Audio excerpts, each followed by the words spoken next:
Hey, this is Ree here. Thank you so much for joining me. I appreciate all of you being here. All thanks to Kali Ma. Thank you so much for liking and subscribing. It really helps me a lot. Don't forget to check out my website, paradoxastrology.com. Book your consultation today. I can help you with anything. And if you would like more exclusive occult videos that I don't post on YouTube, consider subscribing to my Patreon. It also helps to support this channel. Okay, let's get into this video. Very important video about the upcoming eclipse on the 25th.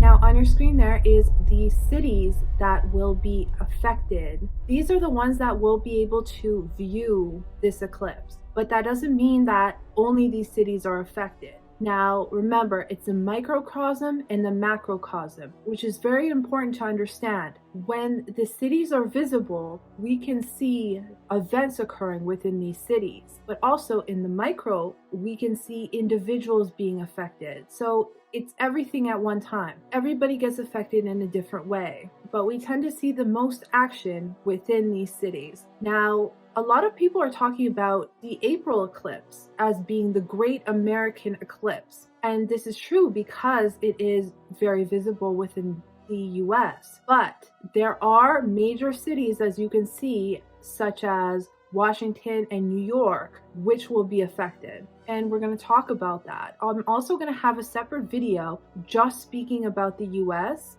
and also China, because I've noticed a lot of things that will happen in China as well. And I'll also have a separate video talking about the eclipse in April. Now, this will occur in Hasta Nakshatra, which is in Virgo. It is the hands. It has to do with fate. Now, some of this that I'm mentioning will sound familiar to you if you watch my prediction for March, but there is a lot of additional information. So it's about our destiny in this present life. Now, this is like the study of palmistry. It has to do with the palms. It has to do with the hands. Astrology and palmistry are also showing us our fate. It's definitely a destiny point, as we have K2 here, which is very karmic, and it's the year of Saturn, which is all about karma. So K2 is bringing us our past karma in the year of Saturn. Now, the ruling deity is Surya, which is Savitar, which is the sun. So it's bringing a lot of themes of authority and rulership as well. It's a lot to do with big multinational corporations and the ruling business elite, but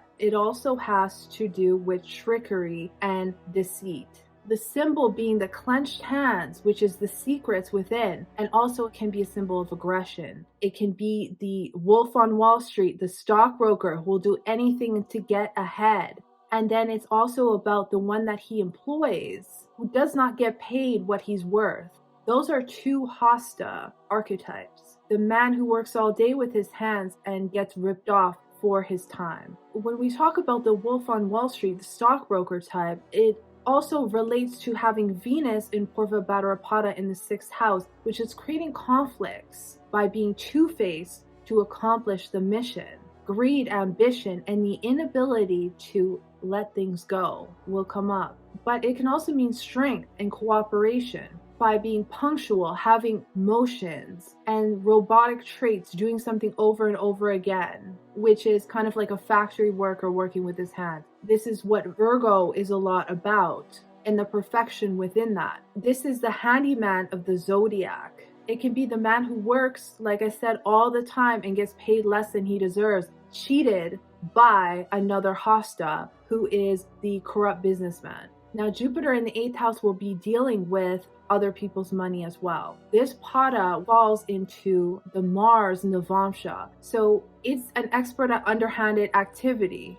This is also to do with the military, especially because we have so many placements in the 6th house, which is the military. This can also be surgical skills. We also have planets in Shatabisha Nakshatra, which is all about the healers. Moon and Ketu can create someone who is separate from their emotions. Emotionlessness can lead to criminal behaviors. It can lead to self-criticism, especially because it's in Virgo. This can be mental health issues as well. This can create someone who is highly spiritual. And Many will be very interested in this, involved in these experiences and phenomena, and also wanting to know what their future holds by learning from the past. Sun is in Uttara Bhadrapada. Rahu and Mercury are in Revati. Mercury is debilitated. Now, the fate of the world in the markets, businessmen, those who work with their hands, laborers, astrologers, tarot card readers, psychics are feeling a change because new technology is emerging onto the market. The old ways of doing things are no longer wanted and a change is near,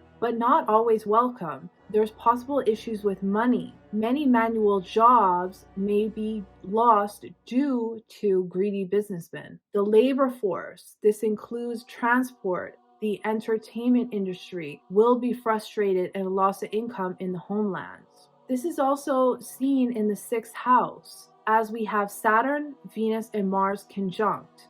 Laws are put in place that affect the workers and the workforce and the ability to earn money. This money is being restricted. The arts, the entertainment are in conflict. This can create debt or loss of income. The laws can include the most famous and the most rich, those who are center stage, doctors, and healers as well. Health can be affected. Partnerships and relationships are being affected. Stress from relationships and business partnerships can form at this time. At the worst, it can lead to abuse. This could be a reason for a breakup or split in partnerships, as Saturn is aspecting Jupiter in the 8th house of Brahmi, which is death and rebirth and transformation.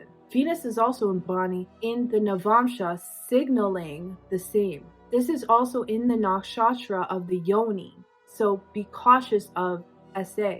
Women might feel suppressed. And with the moon and Ketu, some may feel separated from their mother, so take care of her health. A transformation and deaths in wars overseas may occur. Sun is the enemy of Lord Saturn, and Sun is in the nakshatra of Saturn. Now, there can be a lot of conflicts with government, with authority and its people/workers. Rahu's in Revati conjunct the Sun by sign. Revati is all about lighting the path. It's the lighthouse showing us the way through the dark.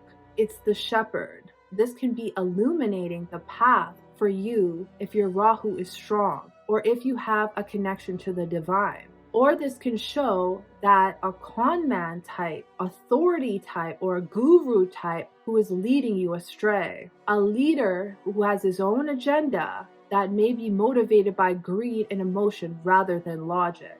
This will be dealing with AI and the internet, which is also changing and speeding up. So Uttara Bhadrapada, the main symbol is the back part of a funeral cot. A funeral cot denotes our exit from this world. This is a lot to do with the same 12th house significance, which is our exit from the world. So this is the initial stage after death. This is deep sleep. This is also the depths of our unconscious. That could be through meditation. The alternative symbol is the serpent with 2.5 coils. So this is symbolizing Kundalini. This is enlightenment and moksha through the activation of the chakras. The deity known by Adhir Budhanya is the serpent that lies beneath the earth, the netherworld or the deep sea. It's likened to Pluto in astrology. So there's a guise of death, there's transformation and enlightenment through the destructive forms like Shiva, which is the main deity.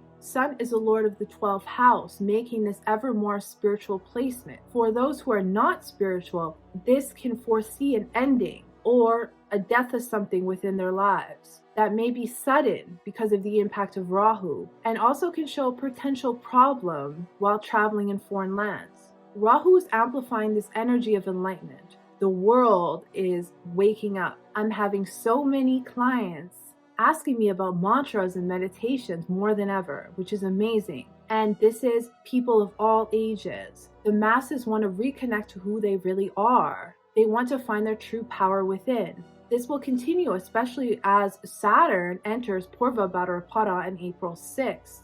And Saturn is the ruler of Uttara Bhadrapada. So both of these nakshatras are highly spiritual, but if used incorrectly can lead to destruction. Don't use it for egotistical means. connect to the devatas, not the lower entities. Devatas can lead to moksha, but lower entities can lead to you not being able to reincarnate because you get stuck in the hell realm. Mercury is at the Gandanta point and in detriment, and this is also Virgotama in the D9. So it is the 10th house lord. This is the ruling powers, the head of government. The reputations of the country are at a critical point. This is a point of drowning. This is a crisis that must be solved that pops up. This can affect the nation as a whole, general conditions of countries, radical and social ways, the home state affairs, the condition of the cabinet. This can affect the royal family, the prime minister and chief ministers of different countries, public health, the general character of people, and also can be an indicator of national disasters. Rahu is in Shravana in the D9, can show us some deception in the music industry or decisions made based on greed. As I said, Venus is in Purva Bhadrapada, which is the dark side of the entertainment industry and the ruling elite. They are profiting from these transformations underhandedly. Mercury in the state can also include travel disasters, problems while traveling in different countries, cyber attacks, transportation, trade, and jobs that include using the hands, such as writing. Criminal activities can be of a concern. International disputes are likely due to war. Relations with other countries turn sour. Marriage and divorce rates may be at an all-time high. This can also be due to Venus in Purva Bhadrapada, which creates a split or a separation in a relationship due to a hidden life or a hidden dark side, which can involve cheating. This is also problems with health in general. The stock market and crypto could see a downturn. The media may be pushing stories that are emotionally based to stir up a crisis. There can be some accidents with airplanes. Mercury will go out of debilitation later on March 25th.